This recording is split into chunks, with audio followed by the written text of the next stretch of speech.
चल काय म्हणा आजचे लाईव्ह छत्रपती संभाजी जाधव तर आजचे लाईव्ह काय म्हणू. चला इकडे 20 रुपये किलो 20 रुपये किलो 20 रुपये किलो 20 रुपये किलो.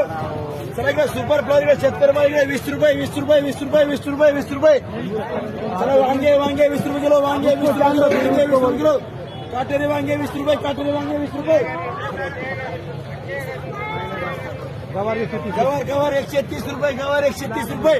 तुझ्या फौजीला भेटली पाहिजे गवार 130 130 चवळे 40 रुपये 44 रुपये 44 रुपये. चला वाल 10 रुपये वाल 10 रुपये वाल 10 रुपये फुकट खाजरी कोणाला फुकट शेतकऱ्याला सपोर्ट करा. चला वेणे 30 रुपये वेणे 30 रुपये वेणे 30 रुपये वेणे 30 रुपये. चला इकडे हरभरा भाजी मावशी 60 रुपये 60 रुपये हरभरा भाजी 60 रुपये 60 रुपये. तुला शेतकऱ्याला सपोर्ट करा. चिकले 60 रुपये किलो 60 रुपये किलो. तू कोणी घ्यायला ते 60 रुपये. चला वांगे वांगे वांगे 20 रुपये किलो वांगे 20 रुपये किलो वांगे 20 रुपये किलो.